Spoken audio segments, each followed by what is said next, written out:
everybody. Welcome to another episode of A Sip of Tea, where we give you a sip of small business owners that you can support this weekend for Small Business Saturday and really throughout the year.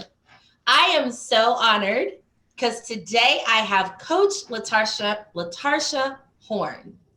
And I'm going to tell you guys why she's special to me, and then I will let her introduce her business. LaTarsha is special to me because she has no idea that she actually helped build my business. So 20 degrees of separation. LaTarsha is very close to my big sister, Cassandra Govan. So we were on LinkedIn and I tagged Cassandra in a post. Cassandra tagged LaTarsha. LaTarsha tagged Aprajita Jitagunta. And Aprajita Jitagunta was looking for an assistant. She scheduled a consultation and we have been working together ever since. So without even knowing me and just believing in me and what I do and engaging on my posts, like literal engagement, she actually helped me to hire one of my favorite clients. And she didn't know that till just now. Wow. So LaTarsha, this is why. Some little stuff on the inside. Like that is why I was so excited. I was like, I've got to do this interview because I have got to tell her I haven't even gotten the opportunity to work with you and you have already grown my business. And I have been sitting on that. You guys, she scheduled a week ago. I have been sitting on that for a week. So I could not wait to tell her. Yes. So without much further ado, Coach Tarsh, could you please tell us about your wonderful business? So first off, thank you for saying that. It means a lot. Like, I'm a very big advocate of, okay, who can I help? I did this newsletter about a year ago and I said I wanted to help 1 million people. Okay, doesn't necessarily sound as realistic, but it starts with helping one person. And so from that point on, I started like, okay, well, who can I refer to who? And I had no idea that it turned into a referral and into actual business. So I'm very excited about that. But it did. And a week after I started working with her, she was like referring me out to other people and she was making statements like I changed her whole life in a week. And I was just like, all of this from a person who didn't even know me. And I think that's amazing. That's cool. So to answer your actual question, I'm Coach Tarsh of the Tarsh Network, and I own a leadership development coaching company. And I also do training. I've been like a learning specialist now for 15 plus years, and got my coaching credential from ICF about a year ago, and my coaching certification, the original one, back in 2016. So I met AJ through ICF. I love it. I love it. And she speaks so highly of you. When I told her, I was like, I got an interview with Tarsh. She was like, oh, that's awesome. She's such a great coach. So she was the best client too. I love it. I love it. So we're definitely going to spend a little bit of time unpacking a little bit more about what you do and how it affects people. Like I said, I knew about Tarsh from 2 other people, both people who she's coached and both people who absolutely think she's amazing. And it's so funny because those 2 people were not connected. So it's not like they knew each other or anything like that. It just so happens that I was connected to one, LaTarsha connected me with the other. And now we have this amazing trifecta of, I'm going to just call it what it is, women of color that have bonded together and have all been touched by this one coach. Like, it's amazing. So how do you put this how do you do what you do and put this amazingness into the world? Well, thank you for that.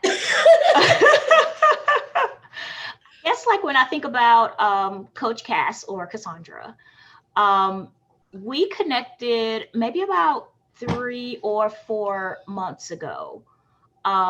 she started, like making comments on my post, and then I did the same thing with her.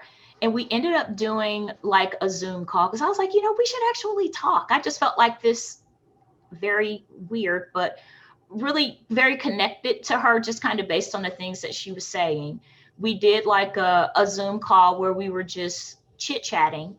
And then from there, I guess a few months later, she texted me because she had some questions about something. And it was around the same time that my mom had died. And I was like, well, my mom just died. Let me kind of get past, the funeral and all of that. And then I'll give you a call, and we can kind of schedule something in chat.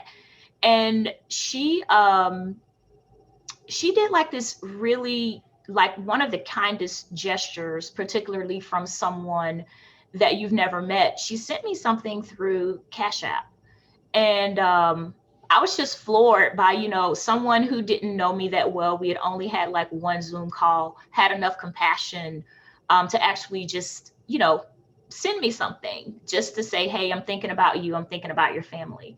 And that meant a lot to me. And then from there, we eventually did do that call. And after we did that call and kind of chit chatted, she was like, you know what? Okay, I want to do a session.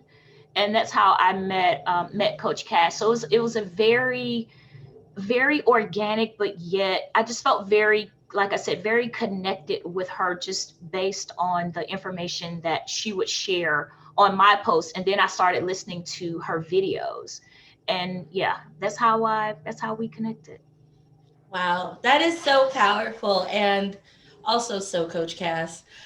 Yes. We're just talking about her in this interview, and I really wish that I cannot get her to make time to schedule an interview. And I'm like, Cass, please schedule an interview. So hopefully, I think I'm going to turn this into a promo so that she'll see that, and I'm like, hey, schedule an interview. Get on here, Cass. We need you. But that is so powerful, and it really speaks to the kindness of others and how sometimes business and pleasure are a thin line, especially when you sell a service, because you have to connect with people in a different way when you sell a service. And since we are talking about Small Business Saturday and service-based businesses, I think that's a great segue to kind of go into some of the services that you offer and what they do to help people. Okay. Okay. So the first service I'll talk about is leadership development coaching. And my specific target audience is new and emerging leaders. And the reason that I picked that target audience was because I remember way back in the day when I was a new leader and how I felt like being lost. Most of the time, I felt like I didn't know what I was doing. Like I was straight out of grad school, working for a logistics company. And I think, okay, what if I had had someone like me to help me navigate it all? So it's all about helping people figure out the best way for them to be better leaders so that they can be, a better person for their employees. So things that I help with, balance, time management, how to create like high energy teams, dynamic communication. Gosh, what else do I do? I help people do a lot of self-solving, because one thing that I've found when I say self-solve is, okay, that get clear, get focused, get results. I feel like when we get clarity about what it is that we want to do, we get focused by creating an action plan. And once we create those action plans, execute, implement, then we start to get more of the results that we want. But the first step in any process is all about clarity. So it's almost like a little mini needs analysis where you start to ask yourself, what are the pain points? Where are the areas that I need to get better, whether that's quality or productivity or some type of people, related skills that I need to fix. As a leader, where is it that I feel like I'm struggling? Where am I stuck? Where do I feel challenged? And then I kind of come in and say, okay, so these are the areas or the sectors where you feel like you need help. Let's figure it out together. And the thing about coaching is a partnership between the coach and the client. So it's not Yes. about me coming in and telling people what to do. It's about coming in, helping them figure out where they're stuck or where they need help, and then helping them to draft the plan that's right for them. I love it. So that's about leadership development coaching. And there are a lot of other areas that I coach in that realm, but predominantly it's really about helping people figure out where it is that they need help and executing a plan, developing a plan, and then executing it. In terms of that whole learning and development space, I've been in learning, when I look back, over 15 years now. So I started as a training facilitator. I worked for a retail logistics company and did that. And I remember there were instances where I kind of felt like they don't quite get what we do here. The content didn't connect in terms of terminology that was used, in terms of process and procedure. And then from there, I thought, I really want to be on the back end where I'm the person that's writing the training, because I know how things actually work in the field versus someone kind of sending content down from home office who doesn't necessarily know that. No. So at the time, it would have required me to move, and I didn't necessarily want to move to the state where the company home office was. So I left the company, and that's when I entered into instructional design, which is where you write a lot of the training content. So I've done learning strategy, instructional design, training facilitation, e-learning, you kind of name it, along that whole learning spectrum. So when you take the learning and then you kind of pair it with coaching, then you can create like this really holistic solution Mm. where it's not just coaching, but it's like a full scale leadership development coaching program where you get all of those elements kind of melded into one. That is amazing and needed. It's so needed in this space, in this time. And actually, when you were talking about the first step is receiving clarity, okay, don't judge me, but I totally had an aha moment. And I was like, that's why we call it a discovery call. Okay, that makes a Yes. lot more sense. Yes. Um, the executive assistant actually ends up working with a lot of coaches and consultants. It's not necessarily who we market to, but it's who is attracted to us. And we learn all types of different things in these containers and in these spaces, and even the terminology, like you said. The terminology is something that you pick up when you're around these things. If I had never worked with coaches and consultants, I wouldn't know about certain terminologies, certain phrasing, certain ways that things should be said and or done for that matter. And so I think that having that inside perspective is brilliant and necessary, because I can teach you how to do something a lot better if I've actually done it. I've seen the struggles that have come with it, the hard points, the difficult parts. Um, I don't like the word shortcuts, but the workarounds, the ways to do it more effectively. So that's amazing. And that is awesome. And that is an awesome thing to shape your business around at that. And I love the way that you made them incorporate together, because at the end of the day, cohesiveness is what's important when we're trying to build something that can grow. So I love it. I Totally love it. agree. Totally agree. So this month, what service are you really focused on filling, or in what way are you focused on helping people this month? Okay. So one thing that I've been doing for, I guess it's been about 2 months now, maybe even three. All of Um, Q4. yeah, oh, that would be all of It Q4, wouldn't is it? Q4. That is Sunday true. the 15th was the halfway mark. And I think a lot of us Wow. forgot that. We did. We did, because I know I totally did. But one thing that I've kind of been focusing on, well, two things that I've been focusing on a lot. One is I take that back, it's three. So the first is my podcast. I started a podcast about a month ago called Decisive Leadership Conversations. And it's all about getting clear, getting focused, and getting results, which initially started off as a tagline, but really has become kind of like a life mantra, not just a career mantra, but really like a life mantra. So I've been working on that podcast, interviewing different guests, and gleaning a whole lot from it. The other thing that I am working on for this Q4 is my book, which is of the same name. Originally, the book was supposed to come, and then the podcast was supposed to come after the book as a way to sort of spin it off, but it kind of happened in reverse. So I'm still writing the book, and I've given myself a March 31st deadline to have that done. And I'm saying that out loud to you and putting a hard and fast date on it because I need one to get it done. And so now I've committed to it on camera. Yep. March 31st, Coach Tarsh's book is going to be done, which means it should be published and ready for us to buy it no later than June 1st.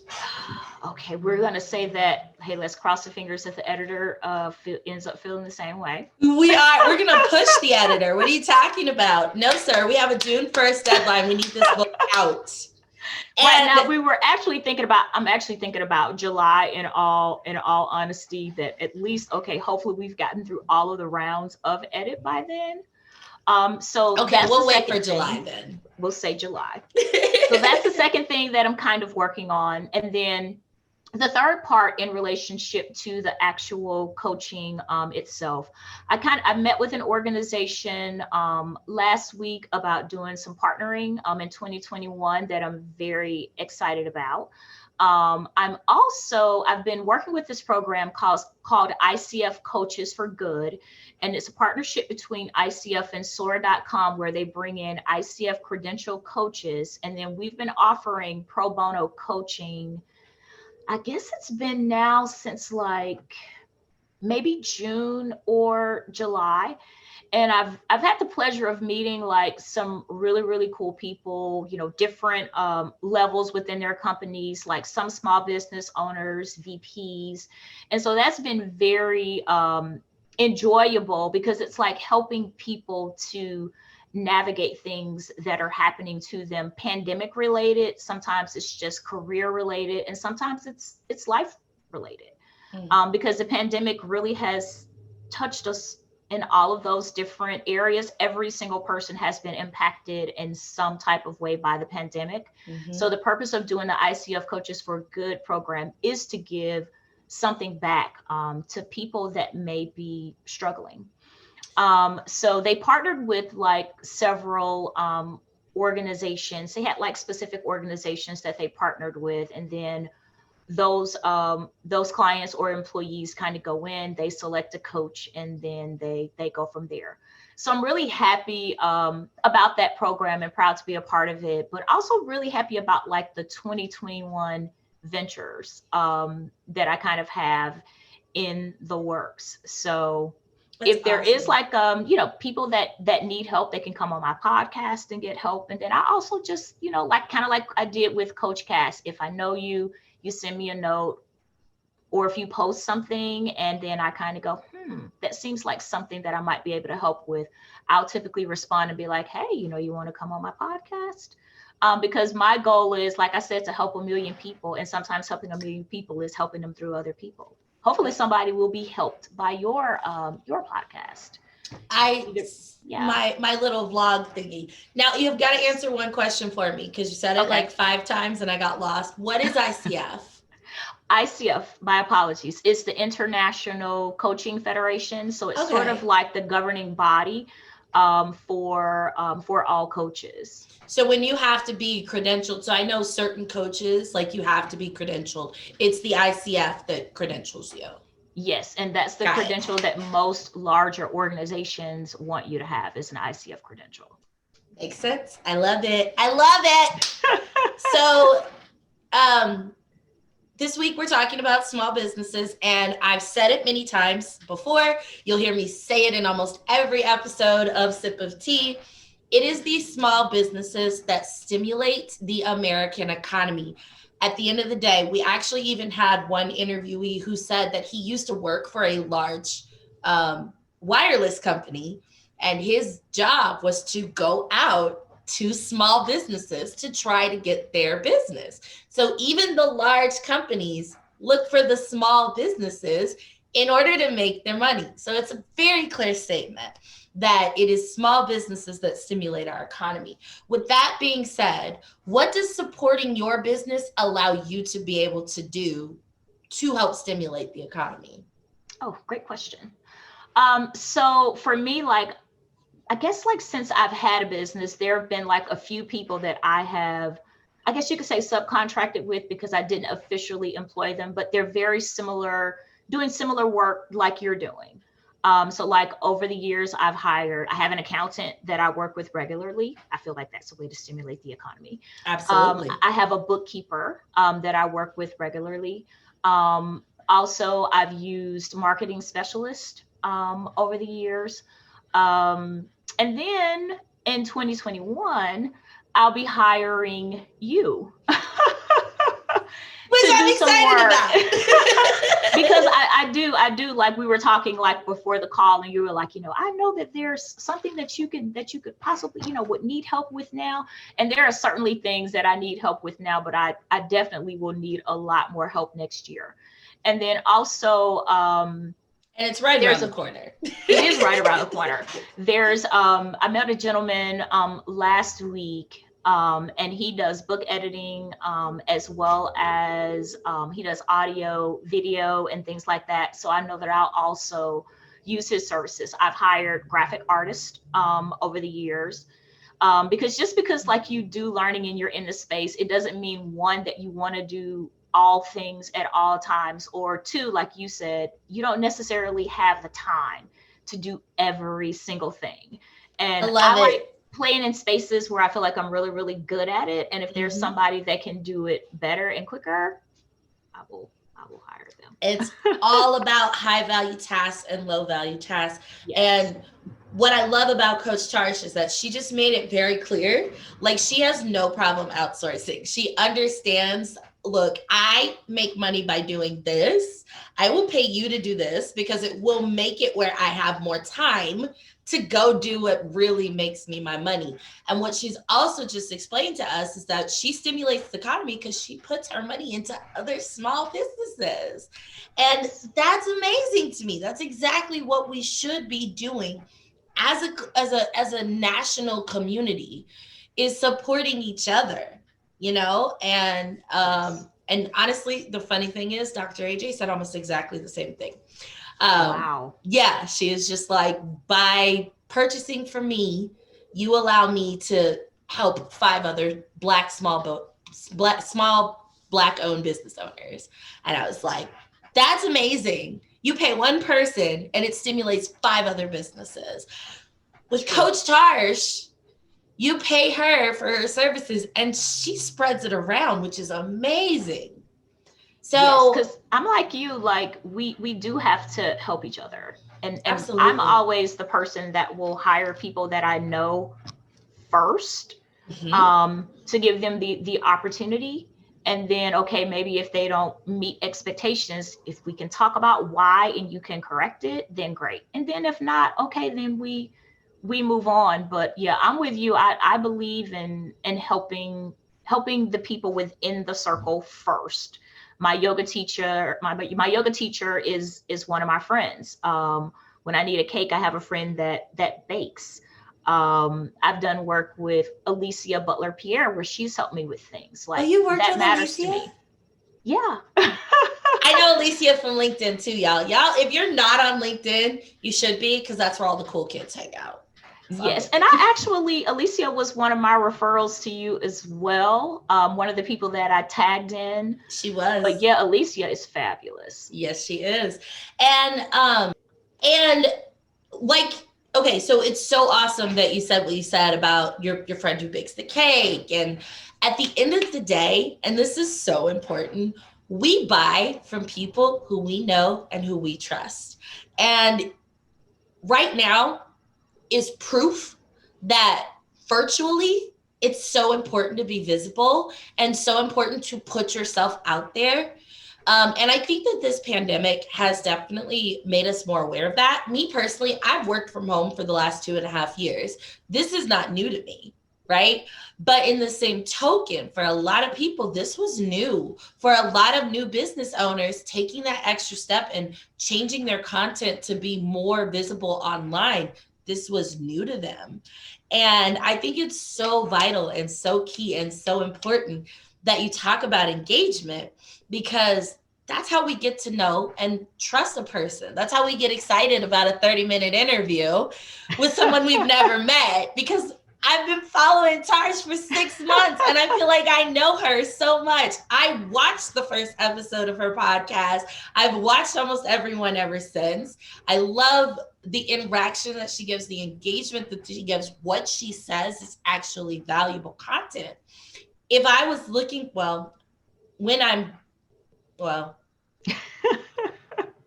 Tarsha's on my short list for coaches, and that's how I'm gonna leave that. I'm gonna leave that there. She is on my short list for coaches because I've already gotten 2 word-of-mouth referrals about how amazing she is from people I know and trust. It is so important to build that network and build that community, and from within that community, find your tribe. So I love that you said that. It's brilliant and so on point. And you do an excellent job of finding your tribe. Like one of the reasons that I accepted your LinkedIn connection, much like you, when someone sends me a connection, I always go and look at their profile first. Yep. So I went to look at your profile and I looked at 2 things. I looked at who you engaged with, number one, and then 2, I looked at your level of engagement. And the one thing that I instantly recognized was that you were a huge cheerleader of everybody. Like you're always tagging people and you ask other people to tag their connections, which is also smart because it does 2 things. One, you are increasing or enlarging, your own connection list.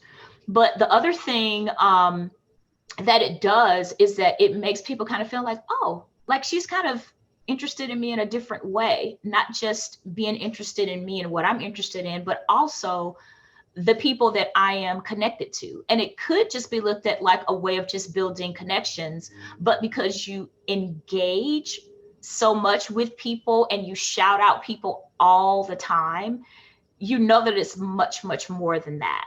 And so when I look at like things that I've learned, like you talked about over the past 6 months, things that have happened within the pandemic, I wasn't as engaged on LinkedIn as I am now. Like on there, absolutely, posting, absolutely.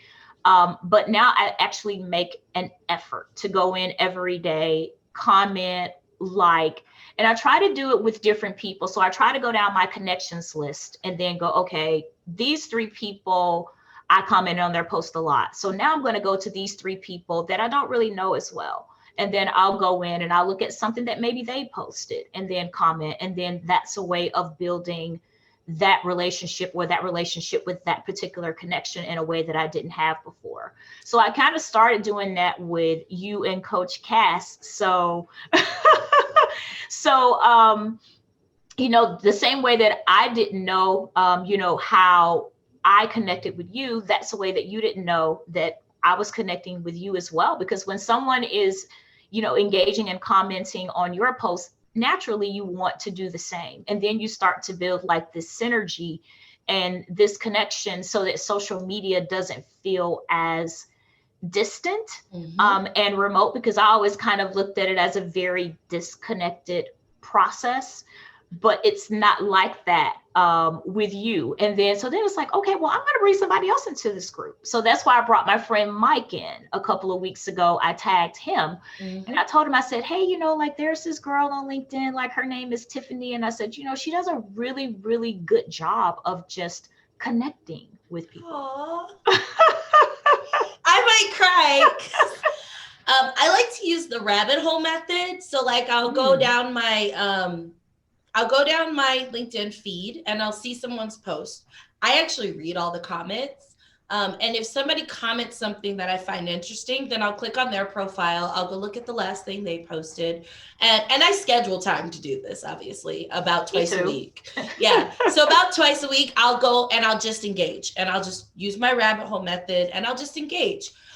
When I do tag people in posts, I try to tag them in posts that I think that they'll enjoy or that they've commented on, like my 2 minutes with T segment.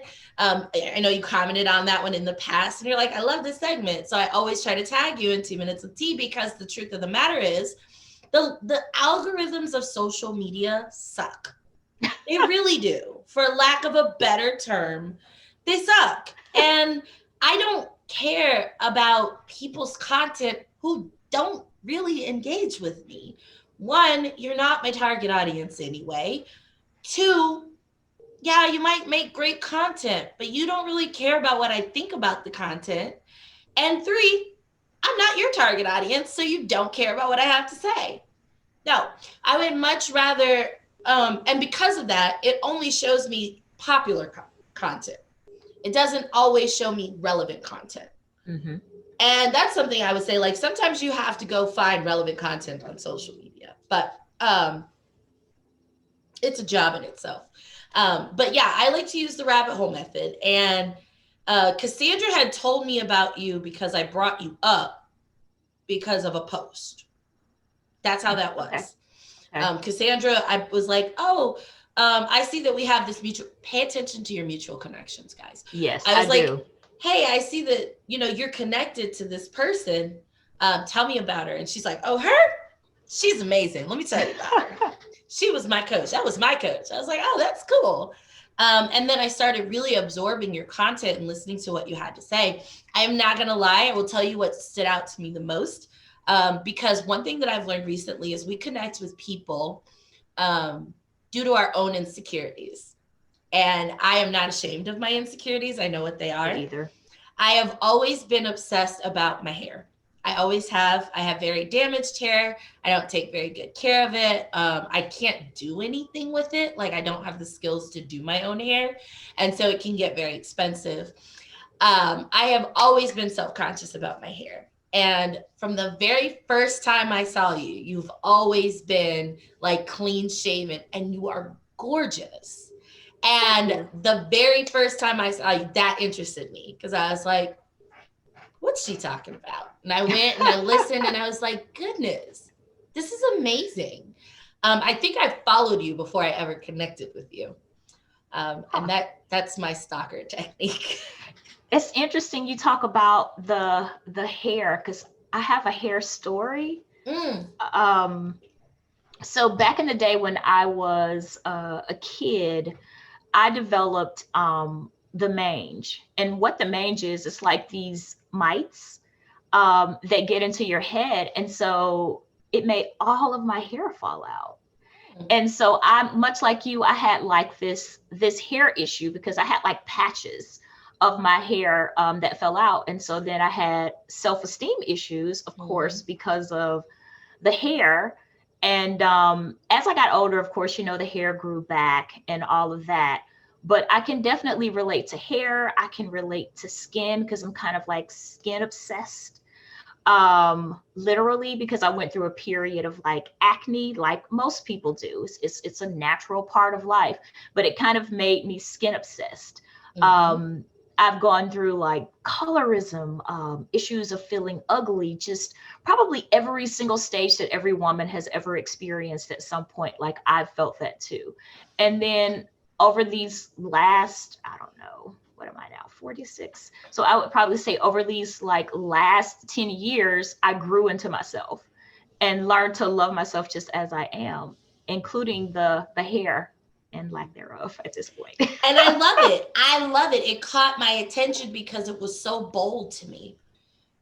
Um, you exuded confidence in the way you spoke when I listened to what you had to say, the way that you were dressed, the lack of hair.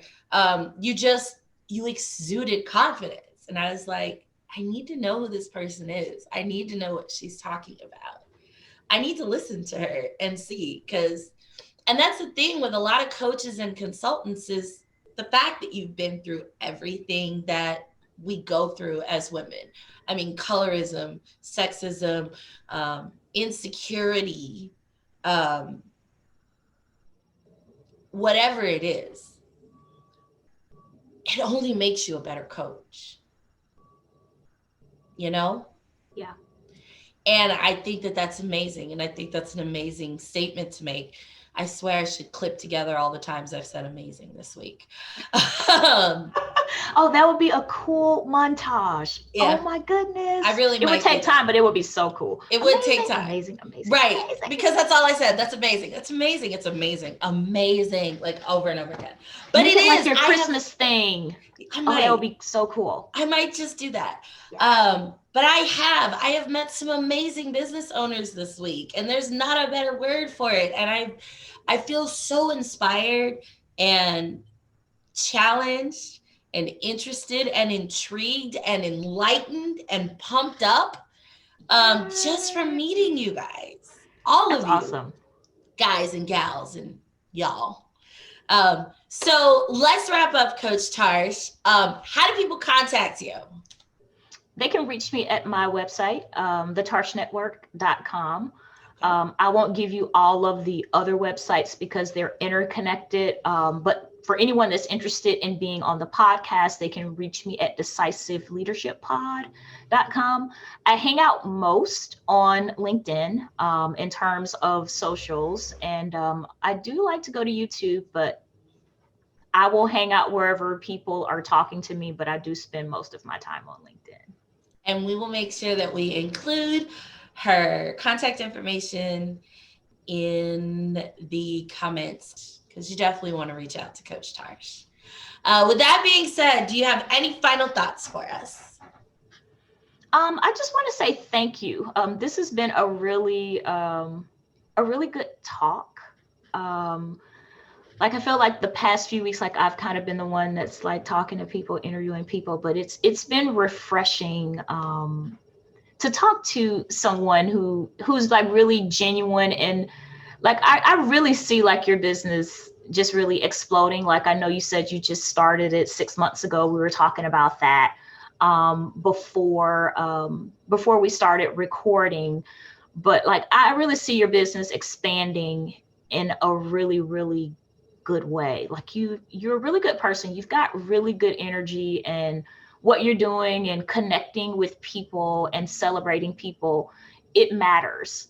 And like when I think about like a virtual assistant now, like you're the first person that's top of mind. There were times in the past when I needed one and really needed one desperately, but I never hired anyone at that time because it's like you talked about earlier, knowing and trusting. And I didn't necessarily know anyone that I trusted. Not that I didn't know anyone, but know anyone that I trust. With you, it's different, and what you're doing in celebrating people, it's going to come back to you 10 times over in such good ways. So keep at it yourself, like keep doing the things that you do because it does matter, and the rest will come. I'm trying so hard not to cry. That's like the sweetest thing I've ever heard in my life. You're a sweet person. You're a very sweet person. You touch people. Like you may not realize it. It may not show up in a lot of likes or a lot of views, but for the people that it matters to, it matters. Trust me, it does. So I have here's to had celebrating you as I well. love it. I love it. And I have had an amazing time speaking with you today. And I'm so excited that we got to speak. It has been an absolute pleasure. This has been Sip of Tea, where you get a little sip of the business owners in your community. Go support Coach Tarsh. Go support our other business owners this week. And we'll see you soon with another episode.